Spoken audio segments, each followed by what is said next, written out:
같은 주제를 가지고 몇 편의 시리즈 설교를 하면 좋겠다는 마음이 들었어요. 여러분, 우린 지금까지 12주 동안 사도신경 강해를 했죠. 그리고 이번에는요, 시편으로 가서 11월 한 달 동안 우리의 삶 속에서 발생한 여러 감정들과 마음을 다루는 시간을 가져보려고 해요. 그러니까 얼핏 보면 되게 멀리 온 것 같이 보일 수 있어요. 왜냐면 바로 앞에 말씀이 고도로 압축된 교리, 그러니까 바로 신앙 고백서였기 때문입니다.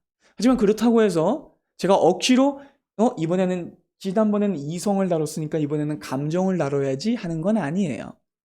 의도적으로 이성적으로 그 반대쪽으로 가는 게 아니고요.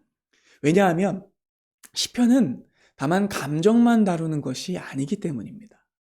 시편은 감정뿐 아니라 무엇을 다루냐면 인간의 영혼을 다룹니다. 시편은 인간의 마음이 어떻게 작동하는지를 보여줘요. 그러니까 사실은 시편은요, 전인을 다룹니다. 인간의 전인을요. 그리고 특별히 시편은 인간의 감정을 다루는 제3의 길을 우리에게 보여주는데, 여러분, 현대 사회에서 감정을 다루는 방식은요, 크게 두 가지예요. 첫 번째는 뭐냐면 감정을 억제하고 부정하는 방식이에요. 그러니까 감정과 나를 철저히 분리해요. 그래서 어떻게 말하냐면, 아니야, 난 괜찮아. 난 마음 상하지 않았어. 난 문제 없어. 아무렇지 않아. 감정을 묵살하고 자기 이 힘듦을 내면화만 하는 방식이에요. 전혀 밖으로 꺼내지 않아요. 또 다른 방식이 하나가 있죠. 그건 뭐냐면 감정에 지나치게 충실한 겁니다. 감정대로 사는 겁니다. 감정과 자신을 아예 일치시키는 거예요. 이렇게 말하는 겁니다. 내가 느끼는 것이 곧 나야. 나의 감정이 곧 나야. 느낌적인 느낌. 느좋. 이게 욕 같은데 느낌이 좋다라는 뜻이래요. 그러니까 여러분, 이렇게 감정이 있는 그대로 표출하고 감정을 절대화하고 뇌나 이성이나 판단이 아니라 그냥 자기의 기분만을 자기로 생각하는 거예요. 근데 문제는 이 두 가지 방식이 모두 건강하지 않은 방식이라는 거예요. 만약 감정을 지나치게 억누르는 앞의 방식대로 한다면 그 감정은 내부에서 폭발할 거예요. 내 속에서 터져요. 그래서 사람이 골바 터지고 화병에 걸리는 거예요. 옛날 사람들이 그랬죠. 근데 반대로 이렇게 생각해 보세요. 반대로 감정을 지나치게 막 폭발시킨다고 생각해 보세요. 그럼 어떻게 될까요? 생각 없는 인간이 되는 거예요. 기분파가 되는 거예요. 감정 조절 장애가 되는 거예요. 쉽게 말해 감정의 노예가 되는 겁니다. 그리고 만약 감정대로 막 행동하면 어떻게 될까요? 내 통제력을 잃어버려요. 이상한 사람이 돼버려요. 그리고 주변 사람들이 다 떠나가 버릴 겁니다. 그렇죠? 누가 감정대로 하는 사람을 좋아합니까?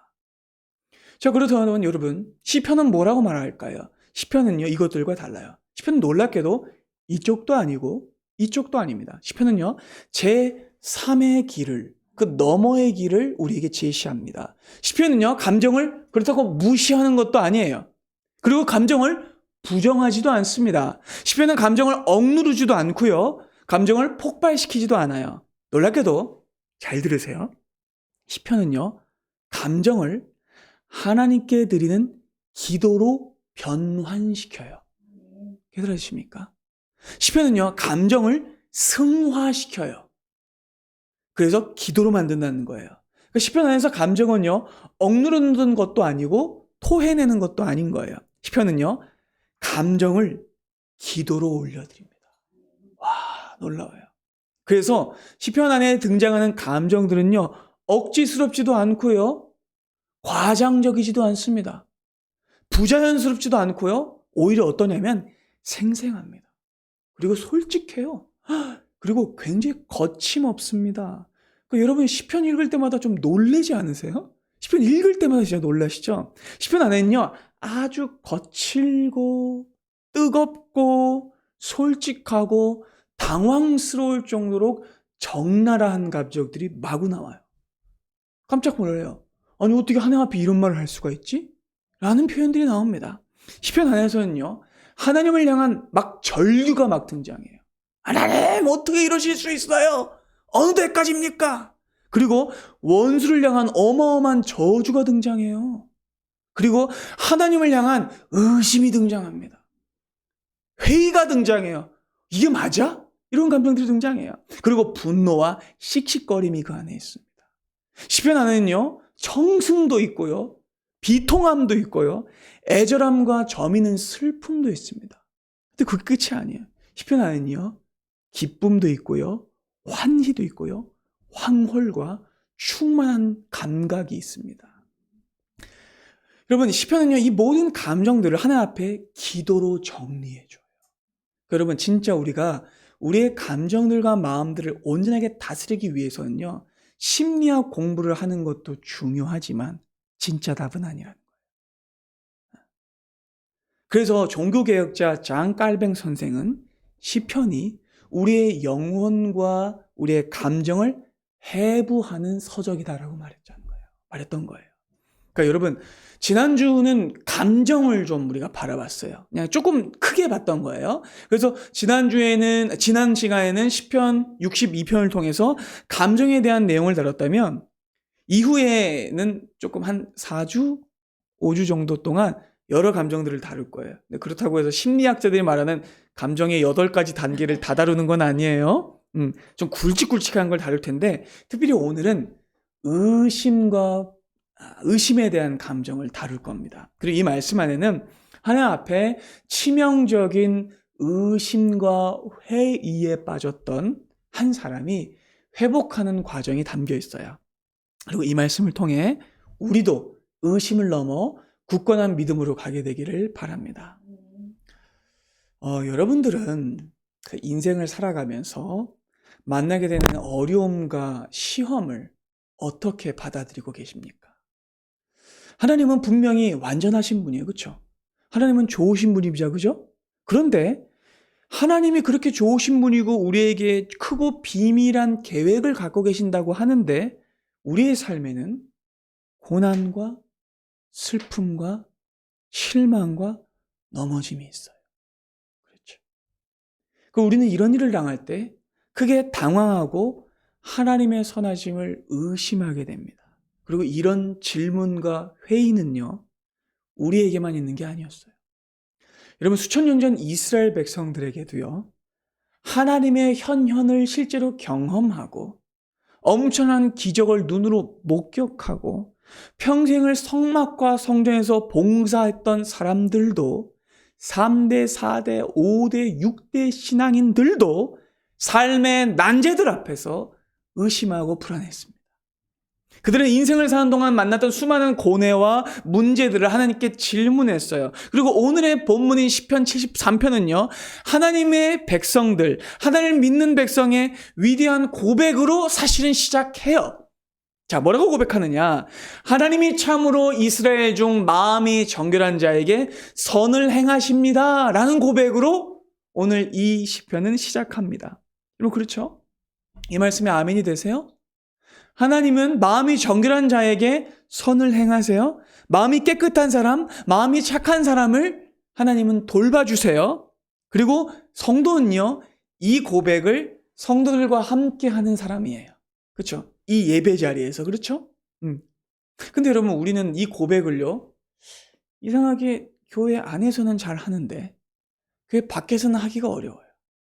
그 이유는 내 신앙을 드러내기 어려워서도 있겠지만, 아마 더 큰 이유는 하나님의 정의로우심과 하나님의 선하심과 실제 내가 겪는 일상생활이 괴리가 있기 때문에 그래요. 거리가 있기 때문입니다. 왜냐하면 내가 착한 마음을 가져도 세상은 나에게 착하게 대해주지 않거든요. 그리고 눈에 보이는 선한 복이 내가 착한 마음을 가지고 마음을 정결한다고 해서 나에게 임하지 않거든요. 여러분, 그리고 이 같은 괴리감은요, 우리만 느끼는 게 아니었어요. 오늘의 본문의 저자인 아삽은요, 이스라엘의 대표 신앙인이었어요. 아삽은요, 무려 찬양 지도자였습니다.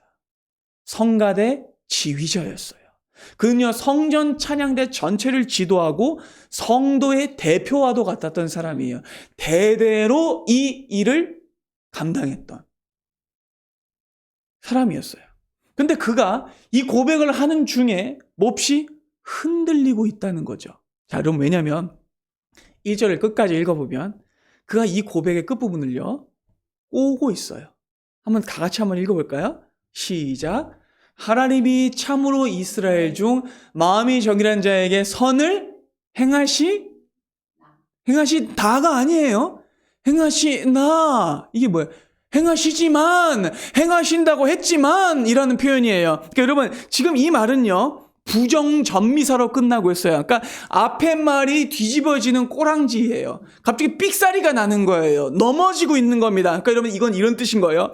분명 나는 평생 동안 성전 안에서 형제 자매들과 함께 하나님은 마음이 정결한 자에게 선을 행하시는 분입니다 라고 고백했는데 나의 삶에는 하나님의 선이 별로 안 보인다는 말이에요. 현실은 이상하게 흘러간다는 거예요. 그래서 그는 낙심과 의심과 혼동 속에 있는 겁니다. 그리고 이런 속내는요, 2절과 3절을 보면요, 더 노골적으로 드러나요. 한번 보실까요? 나는 거의 넘어질 뻔했고 나의 걸음이 미끄러질 뻔했으니 그 이유는 뭐래요? 악인이 형통해요. 악인이 세상에서 잘 나가요. 그래서 내가 어떤 마음이 들었대요? 오만한 죄를 질투하는 마음이 생겼대요. 여러분, 이 말씀에 공감이 되세요? 공감이 아마 되실걸요? 막 여러분들 이미 미간에 주름이 가 있어요, 지금. 여러분, 어쩌면 성도가 신앙생활을 하는 도중에 가장 많이 느끼게 되는 감정은요, 당혹감일 수 있어요. 당혹감. 내가 생각한 대로, 내가 믿는 대로 내 삶이 흘러가지 않기 때문에 이런 감정이 발생하는 거죠. 여러분, 분명 우리는 하나님이 우리의 아버지라고 고백합니다. 그리고 그분은 언제나 우리에게 선한 것을 주기를 원하시는 분이에요. 우리는 그것을 믿고 그렇게 살아가고 있습니다. 그런데 이상하게도 실제 우리의 삶에는 그 믿음과 반대로 전개되는 일들이 많아요. 하나님을 잘 믿는 우리가 잘 되기보다는 하나님을 믿지 않는 악인들이 더 잘 돼 보이거든요. 세상에는 마음이 정결한 자가 아니라 마음이 악한 자가 잘 나가요. 그렇잖아요.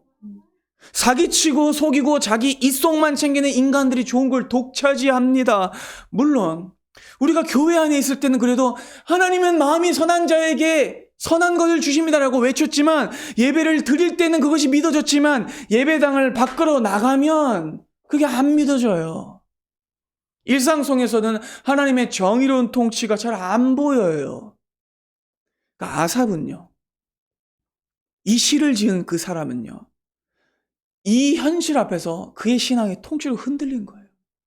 내가 믿는 하나님 맞아? 난 뭘 믿고 있는 거지? 라는 거예요. 그리고 그는요, 억울해합니다. 저 악인들을 보고 질투합니다. 부러워해요. 내 인생은 이게 뭐지? 라고 생각하는 거예요. 낭만하고 억울해요. 그래서 그는 뭐라고 말하냐? 넘어질 뻔합니다. 여러분, 이 말을요, 그가 자기의 신앙을 완전히 버릴 뻔했다는 거예요. 진짜로 하나님을 떠날 뻔했다는 말이에요.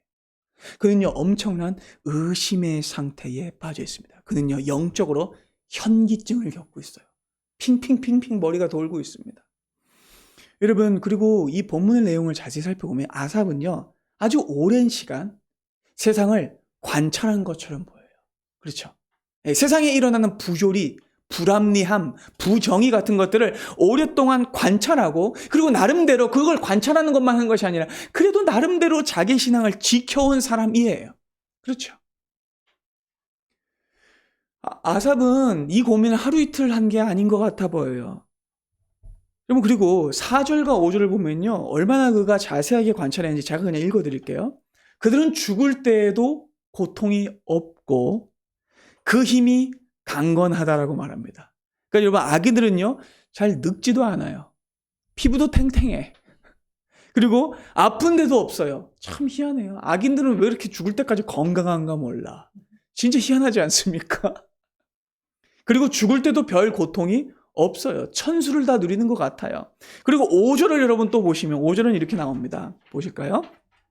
일반 사람들이 당하는 고난이 그들에게는 없어요. 사람들이 당하는 재앙도 그들에게는 없어요. 기가 막힐 노릇입니다.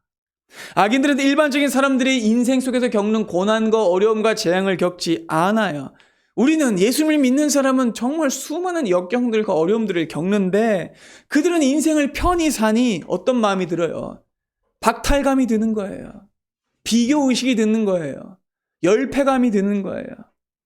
근데 여러분, 계속해서 그들은요, 인생이 잘 나가니까 그들은 인생에 자신감이 자꾸 일어나서 목이 뻣뻣해집니다. 6절을 보면 교만이 그들의 목걸이고 강포가 그들의 옷이라고 말해요. 그들은요, 건방짐과 교만함으로 목을 뻣뻣이 세우고 살아가요. 왜냐하면 일반적인 고난을 안 당하니까. 사람이 고난을 당하면 어떻게 됩니까? 겸손해지죠.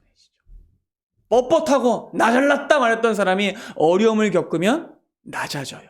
사람이 부드러워집니다. 근데 그러지 않은 이 악인들은 어때요? 계속 뻣뻣해지는 거예요. 오만방자예요. 지 멋대로 행하는 거죠. 그래서 폭력을 휘두르고 갑질을 일삼고 거들먹거리는 거예요. 네, 여러분 7절을 보세요. 또 기가 막힌 내용이 나옵니다. 자, 7절을 보시면 살찜으로 그들의 눈이 솟아나고 그들의 소득은 마음의 소원보다 많대요. 얼마나 살이 쪘는지, 얼마나 잘 먹고 잘 사는지 눈까지 튀어나왔대요. 눈까지 살이 찐 거예요. 포동포동. 그리고 그들이 얻은 소득은 어때요? 별다른 노력을 들이지 않아도 마음의 소원보다 많이 거둬들이는 거예요. 우리는 영세하게 근근히 사는데, 우리는 겨우겨우 사는데, 악인은 언제나 자기 노력보다 더 큰 소득을 얻어서 우리를 패배감에 휩싸이게 합니다. 그리고 그들은 점점 더 교만해지죠. 그리고 그들은요, 마침내 어떤 말을 하냐면 8절과 9절 볼까요? 그들은요, 능욕합니다. 다른 사람들 전부 다 우습고 하찮게 여긴다는 거예요.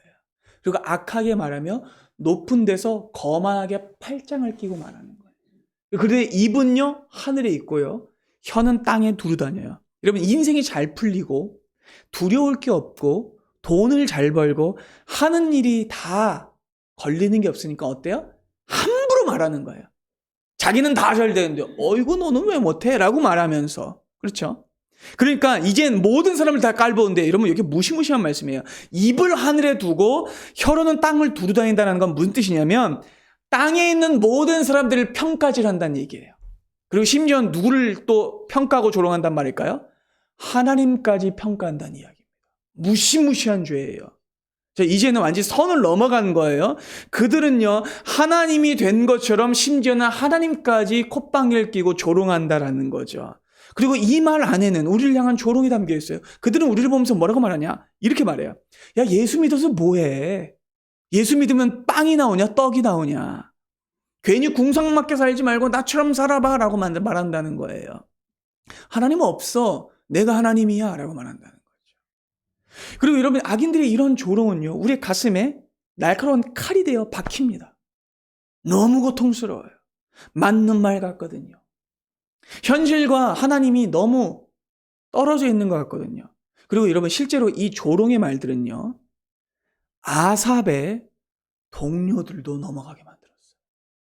충격적인 일이 벌어집니다. 10절, 11절 보시죠. 그러므로 그의 백성, 이게 하나님을 믿는 사람들입니다. 아삽의 동료들이에요. 형제 자매들이 돌아와서 잔에 가득한 어떤 물을 마시면서 뭐라고 말하는지 보세요. 이 말은요, 악인들이 하는 말과 똑같습니다. 뭐라고 말합니까? 하나님이 우리를 어떻게 알아? 지존자에게 지식이 있어? 하나님은 아무것도 몰라 라고 말하는 겁니다. 여러분, 충격적인 상황이 벌어져요. 아삽의 동료들이, 형제 자매들이, 신앙의 교우들이 악인들의 조롱의 말에 넘어간 거예요. 뭡니까? 배교죠. 그들은 이렇게 말합니다. 하나님은 마음이 정직한 자에게는 선을 베풀지 않아. 하나님은 그런 분이 아니야. 라고 말하면서 끝내 하나님을 불신하고 배신한 거죠. 그러니까 아삽은요, 자기의 현재의 실제 삶 속에서 수많은 형제 자매들의 배교를 목격한 겁니다. 근데 그뿐만이 아니라 배교한 친구들이 와서 뭐라고 말해요? 너도 하나님 떠나. 하나님 뭐하러 믿어? 너 평생 그거 봤잖아. 하나님은 그런 사람, 그런 분이 아니야. 라고 말한다는 거예요. 하나님은 저 하늘 위에서 팔짱 끼고 우리의 고난을 무시하는 분이라고. 너도 하나님을 떠나란 말이야. 라고 말한다는 거죠. 그러니까 얼마 전까지 같이 찬양대로 있었던, 같이 하나님께 찬송을 불렀던 내 이웃과 동료들이 다 떠나고 자기의 곁에 아무도 남아있지 않자 그는요 영혼이 뿌리치 흔들리고 있는 거예요. 그래서 여러분 10절은요 매우 시적이고 시각적인 표현을 쓰고 있는데 그의 백성들이 이리로 돌아와서 잔에 가득한 물을 다 마시면서 말한다고 말하는데 여러분 이 잔에 담긴 물이 어떤 물일까요? 원래 그들의 잔에는 어떤 물이 담겨져 있었을까요? 말씀이라는 물이 담겼습니다. 생수죠. 진짜 생수. 근데 그 영원한 생수에 하나의 말씀을 싹 쏟아버리고 새로운 잔에 그들이 뭘 담아갔어요? 악인들의 말인 거예요. 조롱하는 말, 비난하는 말, 스스로를 하나님으로 생각하는 말, 자기가 이룬 인생의 성공이 전부라고 말하는 그 말을 벌컥 똑같이 들이마신 거예요. 그리고 그 저주의 물을요 아삽에게도 권하고 있는 거예요. 너도 이 물 마셔! 라고 말하고 있는 거예요. 그러면 이쯤 되면 하나님이 좀 즉각적인 응답을 주시든지 조금이라도 좀 빛을 주시든지 해야 할 것 같아요. 왜냐하면 사태가 너무 심각하거든요. 아삽 말고는 아무도 남아있지 않은 것 같아요. 근데 현실은 여전히 아무런 변화가 없죠. 자, 그래서 아삽은요 결국 이 모든 것을 포기한 듯 12절에 이렇게 말합니다. 봐라, 저들은 악인들이라도 항상 편안하고 재물은 더욱 불어난다. 내가 내 마음을 깨끗하게 해서 내 손을 써서 내가 무지하게 살고 정결하게 산 게 헛돼. 나는 종일 재난을 당하며 아침마다 징벌을 받을 뿐이야 라고 말해요. 그는요 마침내 하나님을 믿는 것을 쓸모없는 것이라고 헛되다고 말하며 신앙을 부정하는 지경에 이릅니다. 특별히 14절에서 아삽은요 이때껏 사무쳤던 억울함을 폭발시키는데 왜 나는 종일 재난을 당하냐는 거예요. 왜 예수 믿는 나는 맨날 힘드냐는 거예요. 왜 나는 늘 징벌만 받는 거냐라고 말하면서 그는 고통을 막 소리치는 거예요. 그러니까 악인들이 잘 되는 건 그래도 참을 수 있을 것 같았다 이거예요. 그렇죠? 저놈들 그래도 잘 되겠지. 근데 그들과 비교할 때 내 인생은 자꾸 어떤 것 같아요? 더 쪼그라드는 것 같으니까. 저들은 형통하는데 내 인생은 너무 비교되니까 미치겠는 거예요. 그러니 하나님이 정말 내 아버지가 맞는가라는 마음이 들고 그래서 죽어가는 목소리로 다 헛돼. 신앙 전부 다 필요 없는 거야. 라고 말하는 거죠. 자, 그렇게 아삽이 이제 완전히 신앙이 거의 뽑힐 지경입니다. 절망의 밑바닥까지 떨어져서 아무런 힘도 남아있지 않은 순간이에요. 자, 여러분 그런데 그때 섬광 같은 깨달음과 빛이 그를 찾아와요. 그리고 그 순간 갑자기 그는 무엇에 홀린 것처럼, 홀린 건 아닙니다. 홀린 것처럼 정신을 차리고 갑자기 상황을 점검하기 시작해요. 그리고 그의 마음에 변화가 일어납니다. 놀랍습니다. 15절 보시죠. 내가 만일 스스로 말하기를 내가 저 악인들처럼 말할 거야 라고 했다면 나는 하나님의 아들들의 세대에 대하여 악행을 행하였으리라. 내가 어쩌면 이를 할까 하여 생각한즉 그것이 내게 심한 고통이 되었다라고 말해요. 자, 무슨 일인지 아삽은요 양심에 마음에 엄청난 찔림을 경험하고 이래선 안 된다는 걸 깨닫게 돼요.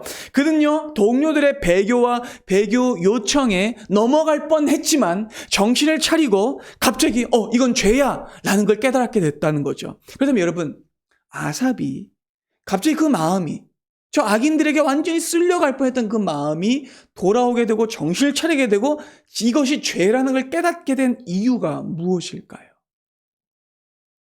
여러분 그는요 머리가 깨질 정도로 고통스러운 그 순간에 어딘가로 갔던 겁니다. 그는요 장소를 옮겼는데 어디였냐면 바로 하나님의 집인 성소였습니다. 그리고 그 순간 그는요 놀라운 장면을 보게 돼요. 17절 보겠습니다. 함께 읽어볼까요? 하나님의 성소에 들어갈 때야 그들의 종말을 내가 깨달았나이다. 자, 예전에는요 악인들만 눈에 보였습니다. 배교한 친구들만 눈에 보였습니다. 그들의 잘 나가는 현실만 눈에 보였습니다. 여러분, 그런데 아삽이 하나님의 성소에, 성전에 들어가게 되자 그의 어떻게 됩니까? 눈이 뜨여지게 돼요. 그때까지는 보지 못했던 것이 그의 눈에 들어오게 됩니다. 이제까지는 현실만 보았던 그의 시야가, 잘 나가는 악인들의 형편만 보았던 그의 시야가 열려서 그는요, 초시간으로 들어갑니다. 그리고 악인들의 종말을 보게 돼요. 그들의 끝이 무엇인지를 보게 돼요. 18절과 19절을 봅니다. 주께서 참으로 그들을 어떻게 하신대요? 미끄러운 곳에 두시며 파멸에 던지시니 그들이 어찌하여 그리 갑자기 황폐되었는가 놀랄 정도로 그들은 전멸하였나이다. 여러분, 아삽은요, 그제서야 깨닫게 되는데 진짜 미끄러지는 자는요, 성도가 아니었다는 거예요. 하나님을 믿는 사람이 미끄러지는 것이 아니라 진짜 미끄러지는 자는 악인이었다는 걸 깨닫게 된 거예요. 그들이 발 디딛고 서 있는 곳은요, 타워 팰리스, 높은 성체가 아니라 실은요, 천길 낭떠러지였던 겁니다. 여러분, 아삽은 순식간의 사이에, 눈 깜빡할 사이에 악인들이 전멸하는 걸 영적인 눈으로 보게 되는 거예요. 그리고 그 종말이 얼마나 공포스럽고 급작스러웠는지 그는요, 악인들이 잘 나가는 성공을 보고 놀랄 때보다 더 크게 놀라요. 그들이 망하는 게 더 무섭게 망했거든요. 그러니까 여러분, 그들이 자랑하면서 쌓아둔 물질들은요, 바람 한번 불면 흔적도 없이 날아갈 것들이었다는 거예요. 저들이 지금 지어놓은 성과 대가 높다고 하지만 그들의 집안은 너무나 허술한 모래더미만도 못했어요. 종이 쪼가리만도 못했습니다. 그러니까 그들이 지은 것은요, 바벨탑이자 여리고였던 거죠. 그래서 19세기 영국의 스펄전 목사님은요, 놀랍게도 이렇게 말했습니다. 악인의 형통을, 악인의 잘나감을 부러워하는 것은 교수대에 달리기 위해 사다리를 올라가는 죄수를 부러워하는 것과 같다. 놀라운 내용이죠. 그들이 당장에 놀랍게 좋은 자리로 올라가는 것 같아 보였지만 그것은 실은 형틀로 올라가는 그림이라는 거죠. 그러니까 여러분, 악인들의 형통, 아까 보니까 눈까지 피둥피둥 살이 쪘다고 했는데 악인들의 살찜은요, 돼지가 도살장으로 끌려가기 위해 살찌워지는 것과 같습니다. 그러니 여러분, 성도는요, 악인들의 형통을 부러워하면 안 되는 거예요. 당장의 때깔 좋음을 보고 그 길로 가고 싶어 해서는 안 되는 거예요. 당장의 화려함에 가려진 그들의 뒤에 있는 낭떠러지와 절벽을 부러워하면 안 된다는 거예요. 여러분, 성도는요, 그것이 아니라 영원히 무너지지 않는, 절대로 흔들리지 않는 최후의 운명을 확보한 자들이에요. 그래서 베드로 전서 1장은 이렇게 말씀합니다. 함께 볼까요? 썩지 않고 더럽지 않고 쇠하지 아니하는 유업을 잊게 하시다니 그것은 하나님이 너희를 위하여 하늘에 간직하신 것이라. 여러분, 우리가 진정으로 원해야 하는 것은요, 이 세상에서 눈에 보기에 좋아 보이는 악인들의 형통이 아닙니다. 육신의 쾌락이 아니에요. 우리가 진정으로 원하는 것은요, 썩지 않고 더럽혀지지 않고 쇠하지 않는 하나님의 나라와 영원한 생명입니다. 진짜 종말입니다. 사람의 눈으로 보기에는 지금 당장 악인들이 많은 것을 가진 것처럼 보이고 떵떵거리는 것처럼 사는 것처럼 보이고 그들이 세상에 영광과 좋은 것을 독점하는 것처럼 보일지라도 그것은 한 장의 꿈에 불과해요.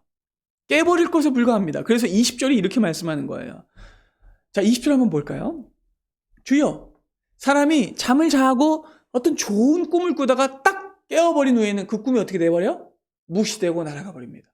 근데 지금 세상에 있는 사람들이, 악인들이 겪고 있는 게 주님께서 깨신 후에 날아가 버릴 것 같다는 거예요.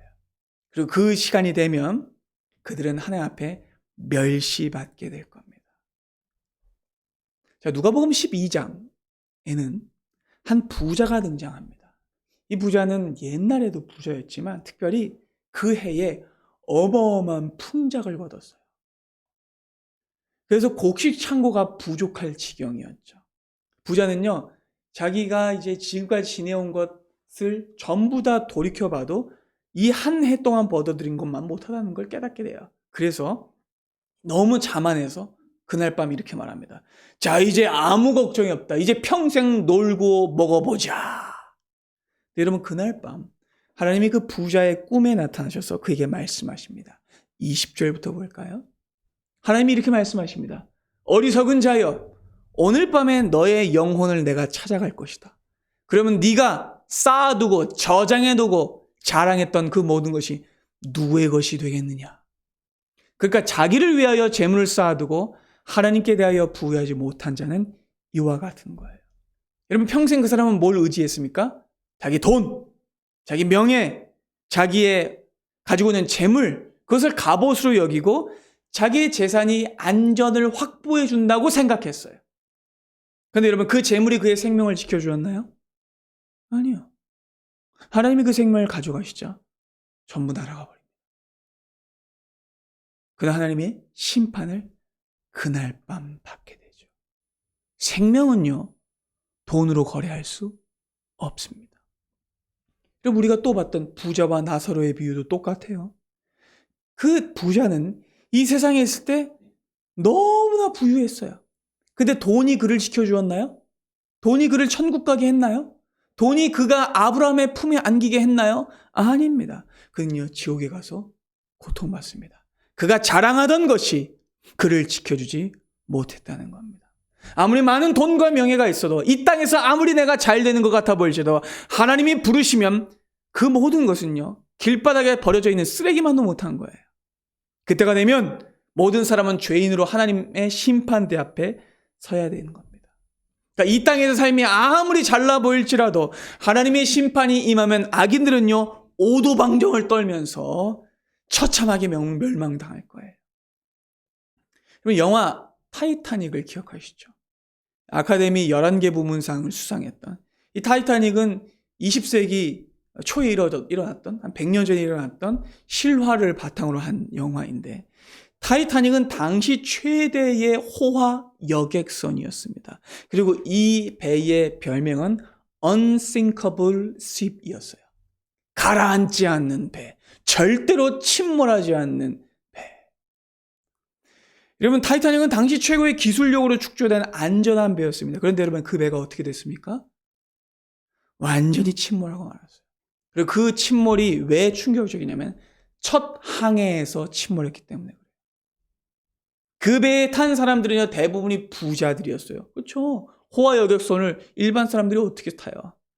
그리고 그들은 다 즐기기 위해서 탔기 때문에 비싼 옷을 가지고 그 여객선에 탔어요. 턱시도, 드레스, 목에 그 다이아, 진주, 금, 부치 너무너무 많았어요. 그리고 손에는 와인잔을 들고, 예? 클래식 음악을 들으면서 사람들과 함께 아주 고매한 척하면서 여객선 안에서 자신들의 부를 자랑했죠. 근데 여러분, 그 배가 빙산에 충돌했을 때 그들 중 여유로운 사람은 아무도 없었습니다. 그들 중 내가 입은 턱시도를 자랑하거나 보석을 부여잡은 사람은 아무도 없었습니다. 그 즉시 헐레벌떡 뛰어다면서 구명정에 몸을 싣기 위해서 미친 사람처럼 채통 없이 굴었죠. 여러분, 그런데 하나님의 심판이 임하면 이것보다 더 무서운 일이 벌어질 겁니다. 하나님의 심판에는요, 구명정이 없습니다. 그날이 되면 자기를 자랑했던 그 악인들은요, 자신들의 몸에 걸치고 있는 것들, 자신들이 가지고 있는 모든 것들이 아무짝에도 쓸모없다는 걸 깨닫게 될 거예요. 그러니 여러분, 우리는요, 악인의 형통함을 부러워해선 안 되는 겁니다. 그리고 우리가 무엇보다 기억해야 할 것은요, 하나님이 우리를 미워하기 때문에 고난 속에 두시는 게 아니라는 거예요. 하나님이 우리를 아침마다 징계하시고 고통 중에 두시는 이유는요, 우리가 세상을 의지하지 못하게 하시기 위해서입니다. 우리가 비싼 옷과 사치품과 보석과 돈과 최고급 스위트룸을 자랑하지 못하게 하기 위해서입니다. 만약 그걸 또 우리가 가지고 있다면 우리는 그것을 자랑할 거예요. 그것이 우리 자신을 지켜준다라고 생각할 거예요. 그러니까 무엇보다 하나님은요, 돈이나 명예나 세속적인 가치가 우리의 아버지가 아니라는 걸 깨닫게 하시기 위해서 우리에게 고난을 주십니다. 그리고 우리에게 이 고난의 길을 걷게 하심으로써 우리가 누구를 붙잡게 하세요? 아버지를 붙잡게 하세요. 여러분, 세상에서 왜 저들이 잘 나가는 줄 아세요? 쉽게 말할게요. 하나님이 저들을 내버려 두시기 때문에 그래요. 원래 아비 없는 애들이 무서울 게 없어요. 아버지 없는 애들이 교만하고 막 살고 천박하고 악해요. 사람들을 괴롭히고요. 자기가 원하는 대로 모든 것을 얻기 위해서 악한 방법만 씁니다. 그러나 그들의 결말은 무시무시한 심판입니다. 당장에는 그들이 잘 나가는 것 같아 보이지만 실제로 그들은요, 뒤가 없어요. 그러니까 여기서 그냥 끝까지 막 사는 거예요. 저들은 하나님이 없는 존재들이에요. 그러니까 여러분, 하나님이 악인들을 꾸짖지 않는다고 해서 그걸 두려워하시면 안 돼요. 여러분 생각해 보세요. 만약 여러분들의 자녀와 그 자녀의 친구가 똑같은 잘못을 저질렀다고 칩시다. 그럼 여러분들 누구를 혼냅니까? 내 자녀 혼내죠. 내 새끼 혼내죠. 남의 새끼 혼내요? 큰일 날 일이에요. 내 새끼는 잡아놓고 너 이렇게 버릇이 없어. 너 누가 그렇게 하래? 너 잘못한 거야. 혼내죠. 왜요? 내 자식이니까. 내 자식이 잘못 갈 때 길을 바로잡아줍니다. 남의 자식은 터치하지 않습니다. 하나님이 왜 우리를 늘 아침마다 우리를 왜 혼내십니까? 우리에게 왜 인생을 흔드심으로 우리가 올바른 길을 가게 하십니까?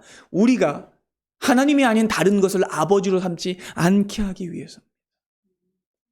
하나님은 우리가 아비 없는 자식처럼 버릇없고 자기만 아는 천방지축 졸부, 속은 요만한 돈만 많은 졸부가 되게 하지 않으세요.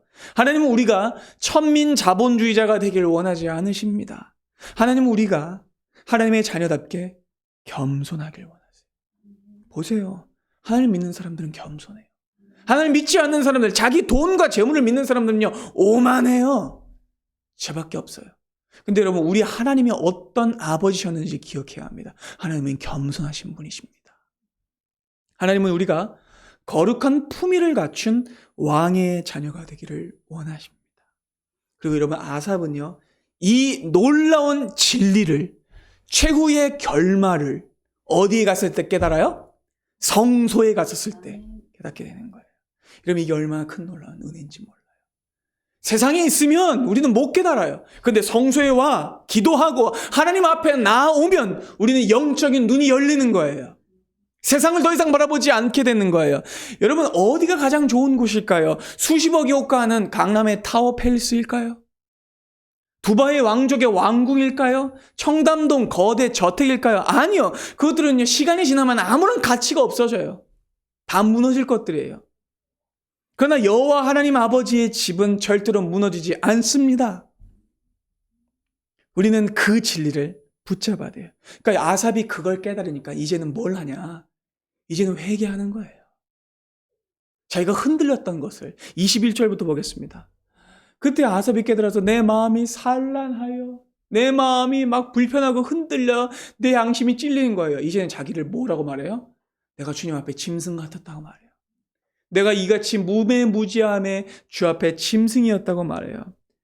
그러니까 악인들의 종말을 보고 나자 그들이 피둥피둥 살찌는 이유가 심판날을 위함인 것을 그들은 깨닫자 두려운 감정이 오는 거예요. 내가 저 멸망당할 사람들을 부러워했다니. 그 마음이 드는 거예요. 그래서 그들은 심장을 찌르는 양심의 고통을 경험하는 거예요. 여러분, 여기에 진짜 회심이 있는 거예요. 그러니까 여러분, 신앙은요, 그냥 신앙생활 할 때 주일 성수하고 헌금 생활하고 기도 생활하는 것에 있지 않아요. 근데 그거 눈에 보기에는 신앙이 있어 보이는데, 여러분, 아삽의 마음속에 어떤 마음이 있었다고요? 믿지 않는 자를 부러워하는 마음이 있었다고요. 하나님, 나도 못 믿겠어 하는 마음이 있었다고요. 그러니까 그는요, 신앙이 깊은 사람이 아니었던 거예요. 아삽은 이제까지는 자기를 이스라엘의 지혜자로 생각했어요. 찬양대의 리더잖아요. 명예로운 위치에 있었잖아요. 그러니까 자기는 남들보다 나은 믿음을 소유한 줄 알았어요. 근데 아삽은요, 이 흔들림 속에 자기 신앙의 실체를 보게 돼요. 자기가 얼마나 별것 아닌 믿음을 가지고 있었는지를 깨닫게 되는 거예요. 악인의 형통이나 부러워하는 짐승 같은 존재였는지를 깨닫게 된 거죠. 그래서 회개하는 거예요. 아합은 그렇게 의심과 분노, 당혹감과 배교의 유혹을 지나 이제 참된 회개를 하게 되는 거예요. 그리고 아삽이 이 경험을 하게 된 이유는 그 자신의 노력 때문이 아니었습니다. 그 자신의 열심과 그 자신의 고뇌와 그 자신의 현실 판단 능력에 있던 것이 아니었어요. 그의 회복의 원인은요, 23절과 24절에 등장합니다. 한번 읽어볼까요? 시작. 내가 항상 주와 함께하니 주께서 내 오른손을 붙드셨나이다. 그는 넘어지나 앞주 엎드러지지 아니함은 여호와께서 그의 손으로 붙드심이로다. 아멘. 여러분 아멘이 되십니까?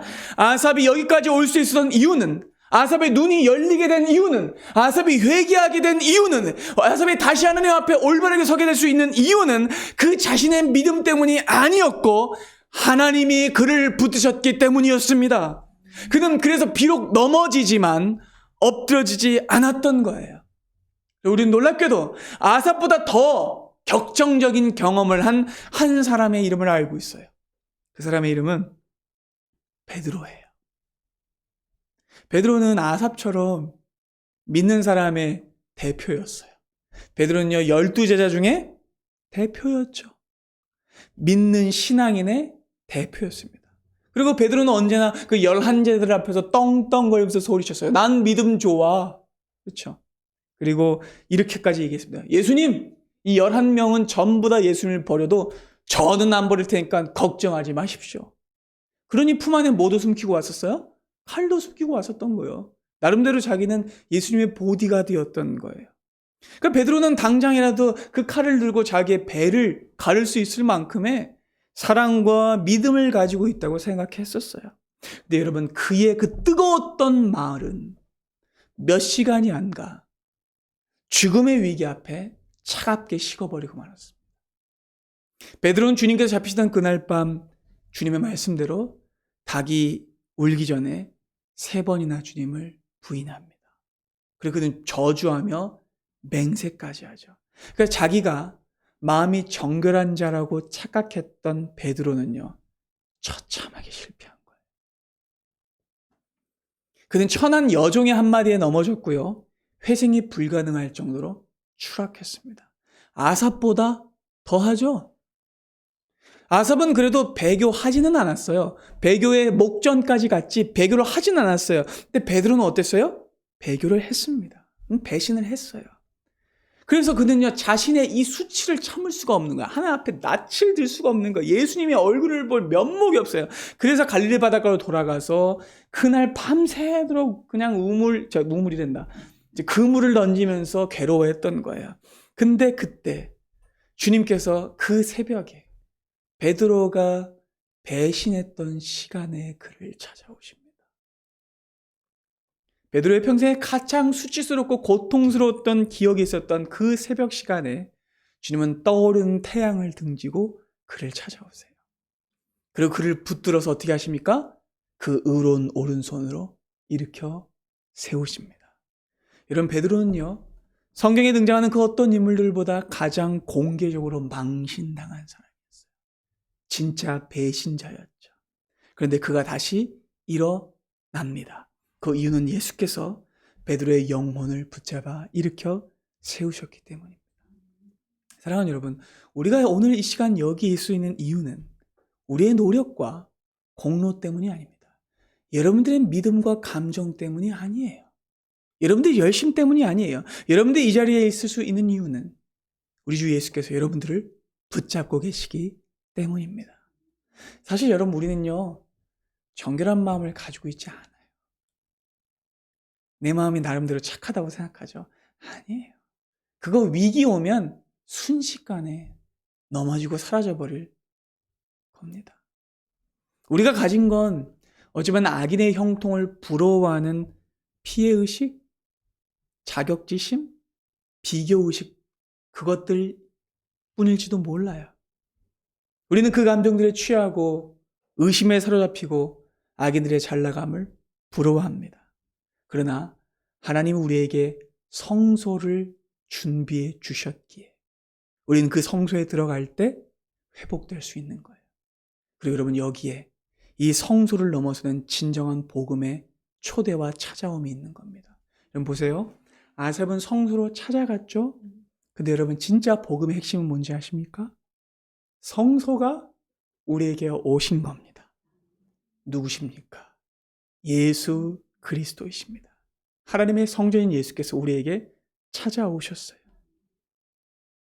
그리고 이 진리가 우리에게 있기에 우리는 회복될 수 있는 거예요. 여러분, 아삽의 이제까지의 말투는요, 패배적이었어요. 부정적이었어요. 비교적이었어요. 자기중심적이었어요. 그런데 여러분, 이제 그가 깨닫게 된 다음에 말의 주어가 바뀌거든요. 다시 한번 23절 볼까요? 23절 다시 한번 보시면 예전에는 어땠어요? 내가 했어요. 근데 이제 23절에도 뭐라고 변해요? 주께서 내 오른손을 붙드셨나이다. 그는 진정한 형통과 진정한 안전이 어디서 오는지 깨닫게 돼요. 그건 나에게서 오는 것이 아니라 주님에게로부터 오는 겁니다. 그래서 24절부터 계속해서 뒤에 또 말씀 볼까요? 네, 주의 교훈으로 나를 주님께서 인도하시고 영광으로 나를 영접하시기 때문에 하늘에선 주 외에 누가 내게 있으리요? 땅에선 주밖에 내가 사모할 자 없나이다라고 고백하게 되는 거예요. 내 육체와 마음은 쇠약하지만 하나님은 내 마음의 반석이시오 영원한 분깃이시라라고 고백하는 거예요. 그리고 이 말씀을 통해 우리는 예수 그리스도를 만나게 됩니다.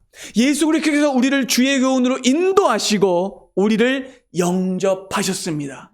예수 그리스도께서 하늘과 땅 사이에 진정한 기쁨이 되어 오셨습니다. 그리고 예수 그리스도께서 나의 육체와 마음의 쇠약함을 끌어안아 주셨습니다. 예수께서 나의 반석이 되어 주셨습니다. 여러분 기억하시죠?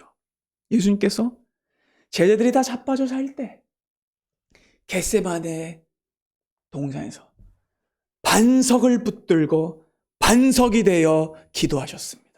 그래서 우리의 믿음이 모래성 위에 세워진 것이 아니라 반석 위에 세워질 수 있게 됐던 것이죠.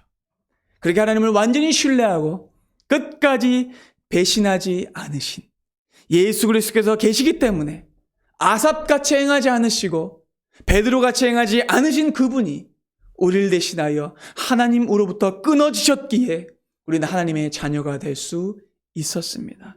사랑하는 여러분, 이 진리를 잊지 마십시오. 여러분들이 방황할지라도, 여러분들이 의심할지라도, 여러분들의 눈과 귀가 닫히고 악인들의 형통함만 보일지라도 절대로 변하지 않는 사실이 있으니 하나님께서 여러분들의 손을 붙잡고 계신다는 사실입니다. 예수 그리스도께서 여러분들을 붙잡고 계신다는 사실입니다. 이 말씀이 여러분들의 모두에게 세상에 줄 수 없는 진정한 생명수가 되기를 소망합니다. 여러분, 그러니 하나님의 자녀다운 배짱을 가지고 계셔야 돼요. 기계를 가지고 계셔야 돼요. 자신감을 가지고 계셔야 돼요. 돈을 자신하는 것이 아니라, 현실을 자신하는 것이 아니라, 그건 누가 하는 거예요? 악인들이 하는 거죠. 여러분, 우리의 자신감은 어디에 있습니까? 예수 그리스도 안에 있습니다. 그러니 악인들의 저급한 공갈 협박에 속지 마시고 세상의 호통에 의기소침하지 마십시오. 어차피 저들의 종말은 죽음과 멸망뿐입니다. 그러니 여러분들의 하나님, 여러분들의 아버지가 여러분들을 위해 준비하신 영원한 생명과 만족과 기쁨을 기대하시고 그것을 자랑하십시오. 하나님이 마음이 정결한 자에게 선을 행하신다는 이 말씀은요, 하나님이 내 아버지가 되신다는 거예요. 내가 영원히 돌아갈 곳이 있다는 거예요. 이 땅에서는 혹시 내가 나그네일지 모르나 저 하늘에서만큼은 내가 나그네가 아니고 영원한 하나님의 자녀로 살 수 있다는 그 소망의 약속이 나에게 있다는 걸 믿는다는 겁니다. 여러분, 진정한 형통은요, 하나님이 함께 하시는 것이고 하나님께 가까이 하는 겁니다. 하나님께 가까이 함이 여러분들에게 진정한 복입니다. 여러분들에게 주어진 가장 큰 축복을 평생 누리고 기뻐하며 하나님과 가까이 사는 은혜가 여러분들의 평생에 있기를 바랍니다. 기도하겠습니다.